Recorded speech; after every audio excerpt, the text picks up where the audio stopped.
नमस्कार दोस्तों आज मैं आपको एक ऐसा तरीका बताऊंगा जो कि गांव के लोग ज़्यादातर अपनाते हैं। और इसमें कोई आपने तंत्र का इस्तेमाल नहीं करना, कोई मंत्र का इस्तेमाल नहीं करना, ना ही किसी यंत्र का इस्तेमाल करना है। केवल एक छोटी सी विधि है जिसके करने से आपको एक ऐसी अदृश्य शक्ति प्राप्त होगी जो आपके हर प्रकार के कार्यों को करेगी। इससे पहले कि इस विषय की जानकारी मैं आपको दूं दोस्तों, मेरा आप सबसे आग्रह है, जो भी इस मेरे YouTube चैनल सच्चे भगत पर पहली बार आए हैं वो मेरी वीडियो को एक लाइक कर दें, चैनल को सब्सक्राइब कर लें और बेल आइकन को प्रेस कर दें ताकि आगे जो मेरी वीडियोस आने वाली हैं उनका नोटिफिकेशन उन तक पहुंचता रहे। तो दोस्तों चलो शुरू करते हैं। दोस्तों आपने गांव में देखा होगा कि हमारे गांव में कोई बड़ा बुजुर्ग होता है या कोई महात्मा होता है जिसके पास कुछ शक्तियाँ होती हैं। और वो शक्ति ऐसी होती है कि जैसे बच्चा बहुत ज़्यादा रो रहा है और दवाई से उसको फ़र्क नहीं पड़ रहा तो वहाँ जाकर झाड़ा लगाने से वो ठीक हो जाता है। या फिर कई बार और समस्याएं होती हैं जिसमें भूत प्रेत बाधा भी है, तो लोगों को दवाई से जब आराम नहीं मिलता है तो वो उस सिद्ध पुरुष के पास जाते हैं, तो वो उन्हें कुछ ताबीज गंडा या झाड़ा लगा देते हैं और वो ठीक हो जाते हैं। तो वो ये सब कैसे करते हैं? अगर आप सोच रहे होंगे कि उनको कोई देवता आकर उनके कान में कुछ बताता है, तो ऐसा कुछ नहीं है। कोई भी देवी देवता जो है वो इतने फ्री नहीं होते कि वो आपका काम करेंगे, या आप इतने महान व्यक्ति नहीं हैं कि वो आपका कार्य करेंगे। तो दोस्तों इसके लिए उन्होंने एक सिद्धि की होती है, और सिद्धि भी इतनी सरल होती है कि इस पे ना तो किसी मंत्र का जाप करना है, ना ही किसी तंत्र को करना है, और ना ही हमने कोई यंत्र बनाना है जिसकी हमने पूजा पाठ करना है। तो ये एक बहुत ही आसान सा टोटका है जिसे करते ही आपको एक शक्ति प्राप्त होगी। लेकिन ये आपके ग्रह गोचरों पर निर्भर करता है कि वो शक्ति आपको किस रूप में प्राप्त होगी, क्योंकि ये शक्तियाँ बहुत प्रकार की होती हैं। तो आपके पिछले जन्म के कर्म या फिर आपके ग्रह गोचरों पर निर्भर है कि आपको ये शक्ति किस तरह की मिलेगी। और शक्ति आपको मिलेगी अवश्य, ये तो मेरी 100% गारंटी है, और इसमें ज़्यादा आपको कुछ करना भी नहीं है। तो चलिए दोस्तों आपको वो विधि बता देता हूँ। आपने करना क्या है दोस्तों, आपने अमावस्या के दिन का चयन करना है। अगर अमावस्या शनिवार के दिन हो तब तो और भी बेहतर है, नहीं तो कोई भी अमावस्या का दिन चल जाएगा। आपने कोई अपना एक पुराना कपड़ा ढूंढना है, कोई टी शर्ट वगैरह जिसको आपने धोया ना हो, या फिर कोई शर्ट ले लीजिए अपनी। उसमें से आपके पसीने की बदबू आनी चाहिए, आपके जिस्म की गंध आनी चाहिए।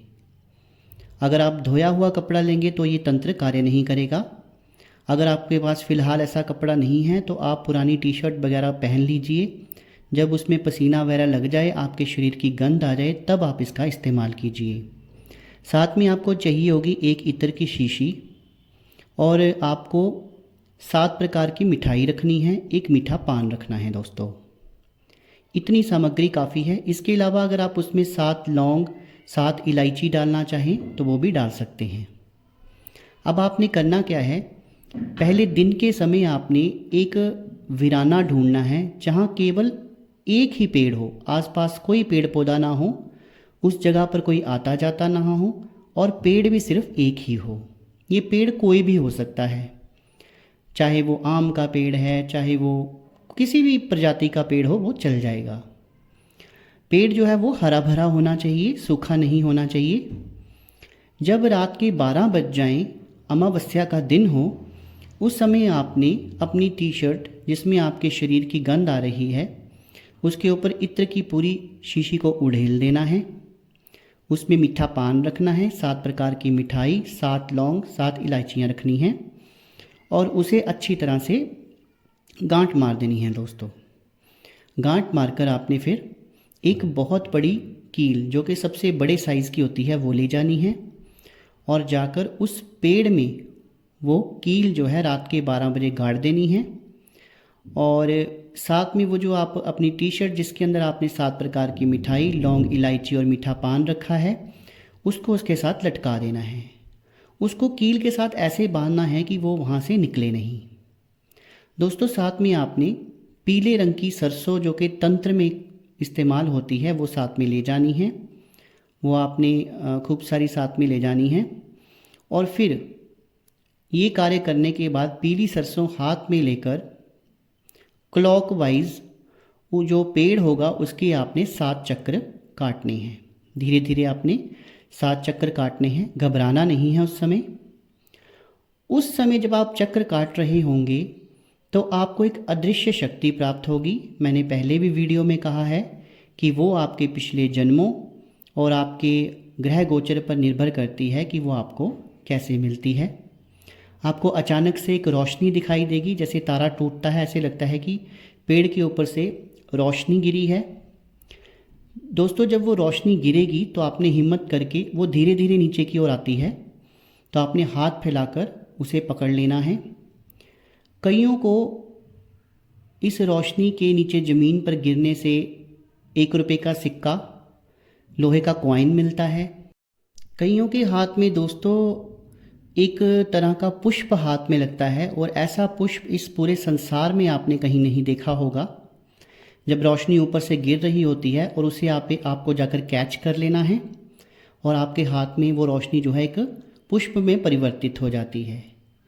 कईयों को 1 रुपये का सिक्का मिलता है। तो कोई भी सामग्री आपको मिलती है तो वो आपने ले लेनी है। उस समय घर आ जाना है और उसको पीले वस्त्र के अंदर गांठ लगाकर सुबह धूप दीप करना है और उसको तिलक लगाना है।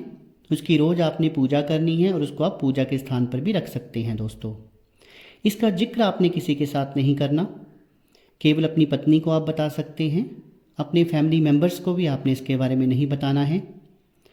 कई बार क्या होता है कि आपको कोई वस्तु नहीं मिलती, अचानक से एक रोशनी, एक शक्ति आती है और वो आपके शरीर में अचानक से घुस जाती है और वो आपके शरीर में स्थान ले लेती है, आपके साथ पूरी उम्र रहती है, आपकी परेशानियों को दूर करती है और आपके हर कार्य को करती है। पर मैं बार बार वीडियो में ये बोल रहा हूँ कि ये हमारे कर्मों पर निर्भर है, हमारे ग्रहों पर निर्भर है कि वो शक्ति किस हद तक कार्य करती है। हो सकता है कि इस शक्ति की मदद से आप जन कल्याण भी शुरू कर दें। आप अपनी समस्याओं के साथ साथ दूसरों की समस्याओं को भी दूर करना शुरू कर दें। तो दोस्तों, आज की वीडियो आपको कैसी लगी कमेंट सेक्शन में कमेंट करके ज़रूर बताना मेरे को। और अगर वीडियो अच्छी लगी है, ये विधि अच्छी लगी है, तो इस विधि को आप ज़रूर करके देखिएगा। इस विधि का कोई नुकसान नहीं है। और अगर आपको सफलता मिलती है तो कमेंट सेक्शन में कमेंट करके ज़रूर बताइएगा। और इस विधि को करने में अगर आप सफल हो जाते हैं तो ये विधि पूरी उम्र भर केवल एक बार ही करनी है। अगली बार आप इसको नहीं कर सकते, क्योंकि रोशनी से जो चीज़ प्राप्त होगी, हो सकता है वो कोई भयंकर सर्प हो, आपको डस ले और आपकी मृत्यु भी हो सकती है। तो इस चीज़ की गारंटी मैं नहीं लूँगा। अगर आप इस चीज़ की गलती करते हैं कि इसको दोबारा करते हैं, इसे सिर्फ जीवन में एक बार करना होता है और पहली बार में आपको फल जरूर मिलता है। और इसी के साथ मेरी वीडियो को देखने के लिए बहुत बहुत धन्यवाद। शुभ रात्रि मित्रों।